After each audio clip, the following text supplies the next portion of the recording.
ज्ञान घटे नर मूढ़ की संगति, ध्यान घटे चित विषय भरमाए। ये जाना ज्ञान बढ़ेगा कैसे? ज्ञान बढ़े गुणवान की संगति, ध्यान बढ़े तपसी संकीर्ण। संगत का बड़ा असर होता है। ज्ञान बढ़े गुणवान की संगत, ध्यान बढ़े तपसी संकीर्ण। और यदि बढ़ाना है, मान बढ़ाना है, एक बात बताइए, छोटा व्यक्ति भी बड़ा हो सकता है समाज में। कैसे? देने वाला। कौन बड़ा हो सकता है? देने वाला। और बड़ा व्यक्ति भी समाज में छोटा हो सकता है। कैसे? लेने वाला, जिससे कभी निकले ना और लेने के लिए हाथ उठ जाए। वो व्यक्ति बड़ा होते हुए भी छोटा हो जाता है, और छोटा व्यक्ति भी देते देते एक दिन बड़ा हो जाता है। इसलिए सोच समझकर हमेशा बड़ा बनना है, रहना है, तो इस बात का ध्यान रखना होगा। मन लागो मेरो यार फकीरी में, मन लागो मेरो यार फकीरी में। हाथ में कुंडी बगल में सोटा, चारों दिशा जागीरी में। और हाथ में कुंडी बगल में सोटा, चारों दिशा जागीरी में। अपना कहीं भी विचरण करे, पूरा संसार उसका घर हो जाता है। उसके लिए कोई दरवाजा बंद नहीं होता। जिन्होंने भगवान को अपना बना लिया, पूरी संपदा उसी की हो जाती है। और एक महात्मा था, गंगा जी के किनारे लेटे हुए। उसको किसी राजा ने देखा कि भाई महात्मा ऐसे खुले बदन लेटे हुए हैं, इसको सुंदर सा एक कंबल दान देते हैं। उड़ा दिया, अच्छा सा कंबल जो स्वयं सर्दी में ओढ़े हुए थे, लो उड़ा दिया, आशीर्वाद दिया, वाह आप ऐसे ही दान देते रहो। राजा चले गए। थोड़ी देर के बाद एक कंगला आदमी आया। कंगला समझते हो ना? उसने देखा, अरे फकीर आदमी है, इतना कीमती कंबल ओढ़े हुए हैं, इसको क्या जरूरत पड़ गई इतनी कीमती वस्त्र पहनने ओढ़ने की? उससे रहा नहीं गया। देखो तो क्या तन के बाबा सोया हुआ, बाबा लेटे हुए थे। उसने किनारा पकड़ा, जोर से खींचा और भाग गया लेकर के। बाबा ने उसको भी आशीर्वाद दिया, वाह ऐसे ही चोरी करते रहो। बाबा तो ऐसे ही है। मन ऐसा होना चाहिए आपका, हमेशा यह भाव रहे आपका कि जो होगा वो बहुत अच्छा होगा, क्योंकि हम भगवान की शरण में हैं। तो मेरे साथ कभी गलत हो ही नहीं सकता। नारद जी की तपस्या को देखकर बहुतों को अच्छा लगा, लेकिन कुछ लोगों को अच्छा नहीं लगा। किसको अच्छा नहीं लगा होगा? आप बता सकते हैं? कौन होगा वो जिसको अच्छा नहीं लगा? हैं? वो है देवराज इंद्र। उसको डर सताने लगा कि कहीं ऐसा ना हो।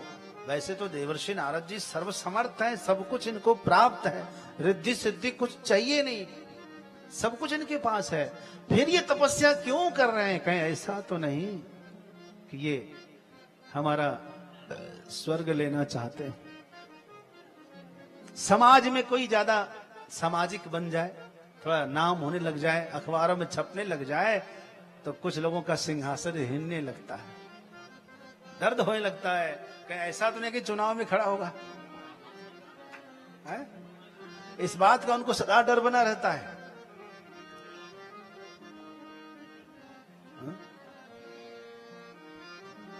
चिंता न करो, मैं नाम नहीं लूंगा।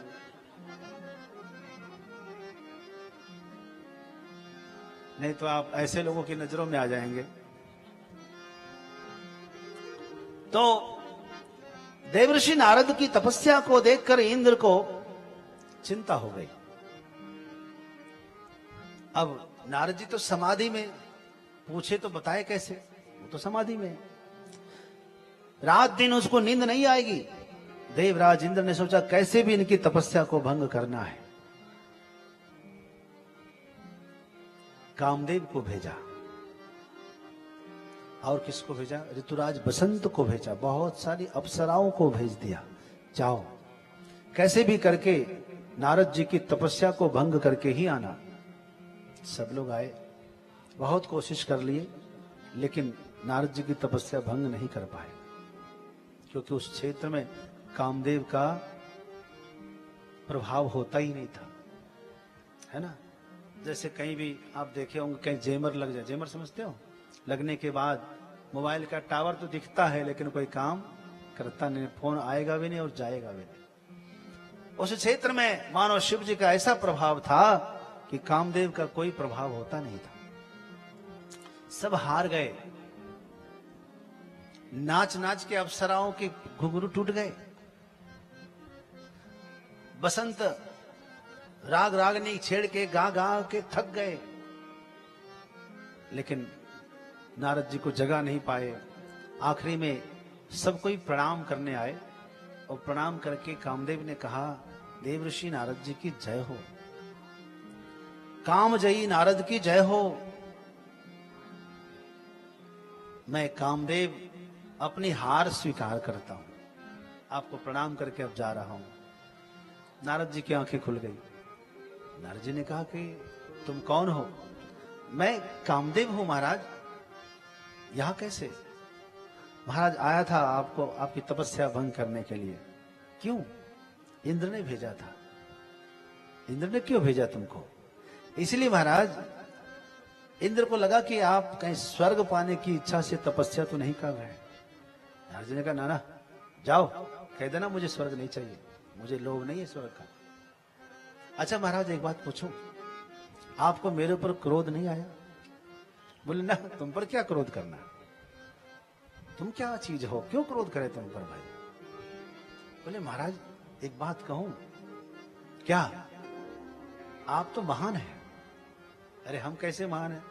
आप तो, मैं स्वयं प्रमाणित कर रहा हूं कि आप काम को जीत लिए, मैं हारा हुआ हूं, और आपको क्रोध भी नहीं आ रहा मेरे ऊपर, तो आप क्रोध को भी जीत लिए। और महाराज आपको इंद्रलोक का, स्वर्ग का यदि लोभ नहीं है तो आप लोभ को भी जीत लिए। काम क्रोध लोभ त्रिकाल जयी देव ऋषि नारद जी की जय हो। अरे क्या कहना है, नारद जी तो गदगद हो गए। अच्छा जाओ, तुम जाओ, कह देना। कामदेव तो चले गए। नारद जी आए शंकर जी के पास। आपको बता दें कि शंकर जी नारद जी के गुरुदेव हैं। हाँ, हमेशा आते हैं, ऐसा नहीं कि हमेशा गुरुदेव ही सुनाते हैं, लेकिन शंकर जी में ये गुण है कि शंकर जी सुनते भी हैं, श्रोता भी है, और शंकर जी वक्ता भी है। कभी नारद जी सुनाते हैं तो शंकर जी सुनते हैं। हमेशा जब जब नारद जी आते थे तो श्री राम जी की कथा सुनाते थे। क्या सुनाते थे? राम कथा सुनाते थे। आज नारद जी आए तो काम कथा सुना रहे हैं। बदल गया है, टॉपिक चेंज, सब्जेक्ट ही चेंज कर दिया। काम कथा लिखा है, काम चरित नारद सब भाखा। शंकर जी ने मना किया। देखिए ऐसा है नारद जी, क्या हुआ? बोले, बाबा हम तो तपस्या कर रहे थे, लेकिन कामदेव आया और विघ्न करना शुरू किया, लेकिन चिंता की कोई बात नहीं, आपके आशीर्वाद से हमने कामदेव को जीत लिया। और भगवान एक बात बताऊं, मैं उस पर तो क्रोध भी नहीं किया, मुझे उस पर क्रोध भी नहीं आया, और मैंने कह दिया कि जाओ कह देना इंद्र को कि मुझे इंद्रासन का लोभ भी नहीं है, मुझे स्वर्ग का लोभ भी नहीं। तो भगवान आपके आशीर्वाद से हम काम क्रोध लोभ को जीत कर आ रहे हैं। गुरु है शंकर जी। कौन है? है। तुम त्रिभुवन गुरु वेद बखाना। शंकर जी तो त्रिभुवन के गुरु हैं और नारद जी के तो साक्षात गुरु हैं। गुरु कभी चाहेगा कि मेरे शिष्य को अभिमान हो जाए? कभी नहीं चाहेगा। और उनको पता है कि शिष्य के मन में यदि अभिमान हो जाएंगे ना, तो शिष्य के मन में भगवान नहीं होंगे। भगवान शिष्य के हृदय में हमेशा रहे, इसके लिए उसके हृदय में अभिमान को नहीं रखना है। अच्छा नहीं लगता। शंकर जी ने प्रशंसा नहीं की। मैं आपको अपनी बात बताऊं, आप लोग सोचेंगे क्या। एक बार मैं जो है अखिल भारतीय शास्त्रार्थ जीतकर, बेंगलोर में जीतकर आया। मुझे गोल्ड मेडल मिला। ताली मत बजाओ, कष्ट की बात बता रहा हूं। वो तो मिला और लेकर मैं आया, अपने गुरुदेव भगवान को दिखाया कि ये मेडल है तिरंगे में, स्वर्ण पदक और ये प्रमाण पत्र। लेकिन गुरुदेव ने मेरी प्रशंसा नहीं की। अब आप लोग होते तो बहुत तारीफ करते, जबकि लोगों ने मेरी बहुत तारीफ की। आश्रम की काशी उतरे तो स्टेशन में लोगों ने ढोल बजाकर स्वागत किया था।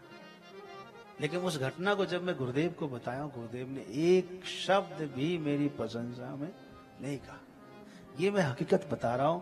उस समय मुझे ऐसा लगा, अज्ञानतावश, अपनी अज्ञानता बता रहा हूं, मुझे ऐसा लगा कि शायद गुरुदेव को खुशी नहीं मिली। मैं भी मायूस होकर के अपना काम में लगा। एक बार फिर ऐसे लखनऊ में शास्त्रार्थ हुआ था और संयोग से मैं वापसी में ट्रेन में बैठा जिस ट्रेन में, उसी ट्रेन में, उसी बोगी में गुरुदेव आ रहे थे शुक्र क्षेत्र सोरो से। तो मैं फिर से वही दिखा दिया। दूसरी बार की बात बता रहा हूं, ये मेडल जीत के आ रहा हूं। गुरुदेव ने फिर भी तारीफ नहीं की, दूसरी प्रशंसा किया, उसकी प्रशंसा नहीं किया। तो मुझे पता नहीं, बड़ा अजीब लगता था।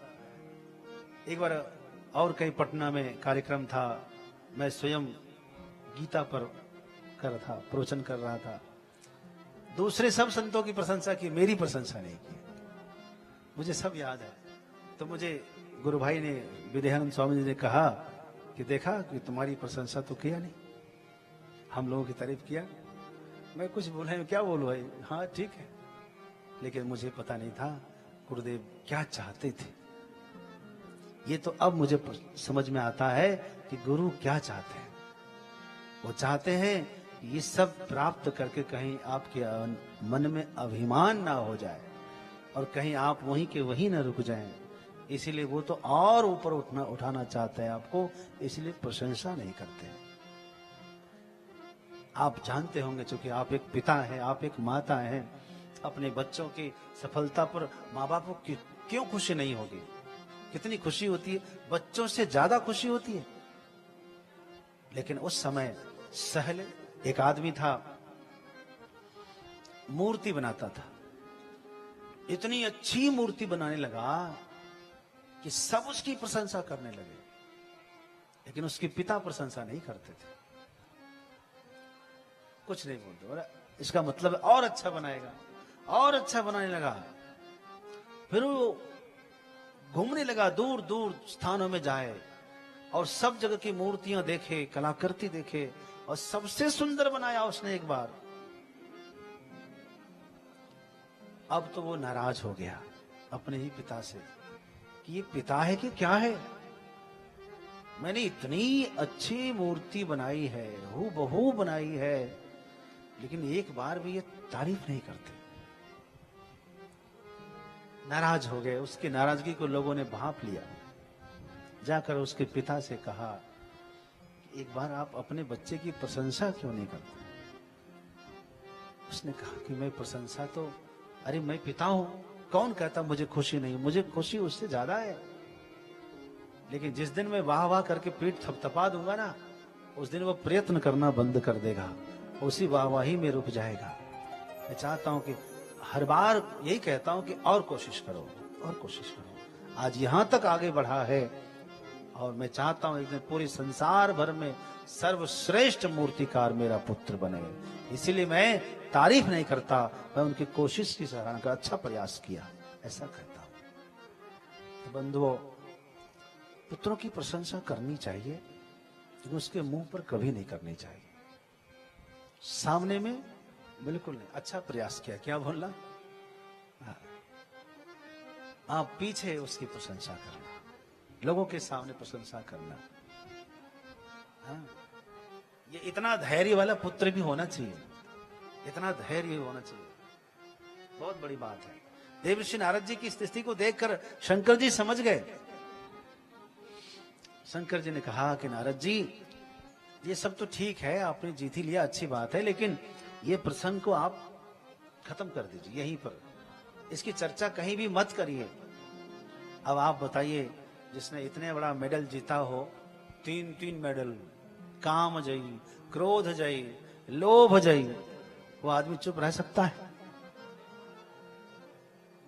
नारद जी को लगा कि शायद शंकर जी इसलिए खुश नहीं हो रहे हैं कि शंकर जी एक ही कामदेव को केवल जीत पाए, हम तो क्रोध और लोभ दोनों को तीनों की जीते हुए हैं।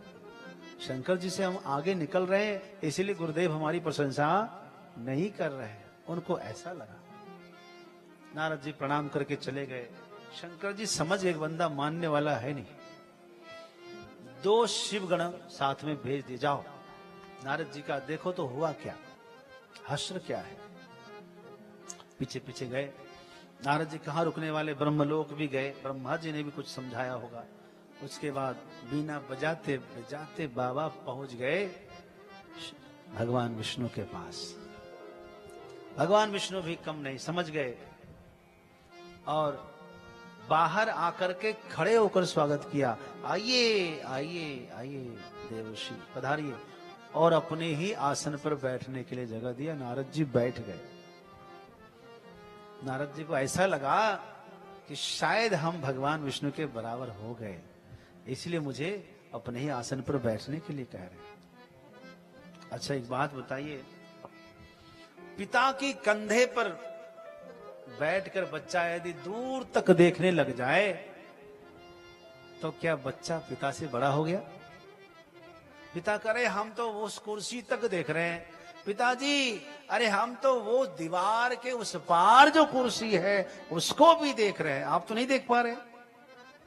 इसका मतलब हम आपसे तो क्या हो सकता है?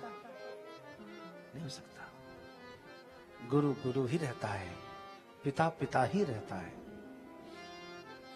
भगवान विष्णु ने, भगवान नारायण ने नारद जी की खूब प्रशंसा किया। पता क्यों प्रशंसा किया? क्योंकि उर अंकुरे गर्भतरु भारी, इनके हृदय में गर्भ रूपी वृक्ष ने अंकुर ले लिया है। अंकुर, और अंकुर को उखाड़ नहीं सकते आप, उसको बड़ा करना ही पड़ता है। तो भगवान ने खूब उस पर जल सिंचन कर दिया, छिड़काव कर दिया ताकि जल्दी बड़ा हो जाए, और खूब तारीफ पर तारीफ करके नारद जी को विदा कर दिया। नारद जी गए और रास्ते में एक श्रीनगर की रचना की।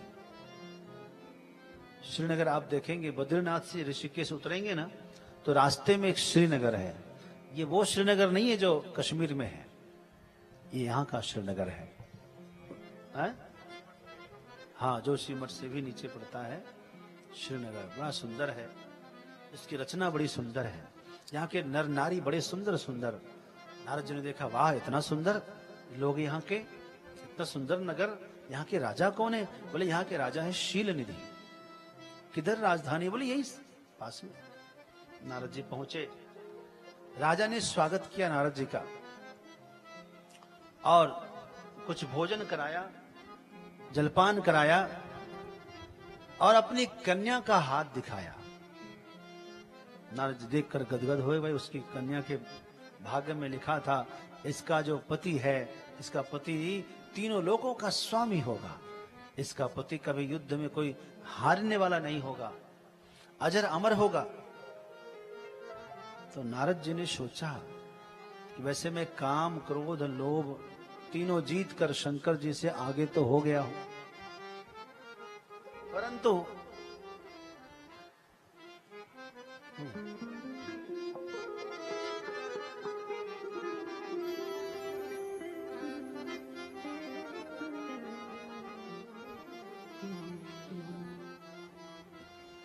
लेकिन भगवान विष्णु से आगे नहीं हो पाया, क्योंकि उनके पास लक्ष्मी है। मेरे पास भी यदि ये लक्ष्मी मिल जाए, मुझे प्राप्त हो जाए, तो मेरा भी सब दुख दूर, क्योंकि मैं भी तीनों लोगों का स्वामी हो जाऊंगा, अजर अमर हो जाऊंगा, युद्ध में मुझे कोई जीत नहीं पाएगा। तो ये लक्ष्मी मुझे मिल जाए बस। फिर क्या था, आशीर्वाद दे दिया। कल कब है स्वयं, बोले कल ही स्वयंवर है। नारद जी सोचा कल ही स्वयंवर है, तो स्वयंवर में तो कन्या अपनी पसंद से चयन करती है, और मैं उतना सुंदर तो हूं नहीं, क्यों नहीं हम भगवान से उनकी सुंदरता मांग लेते हैं। भगवान के समान सुंदर तो कोई है नहीं संसार में। तो मन में यही हरिसन मांगो सुंदरताई। नारद जी सोचने लगे अब यहां से पैदल जाएंगे बद्रीनाथ तो 2-3 दिन जाने में लग जाएगा, फिर आने में लग जाएगा, कल ही स्वयंवर है, अब तो जा नहीं पाएंगे, यही से पुकारते हैं। नारद जी बैठ करके भगवान को पुकारे हैं। भगवान पधार गए।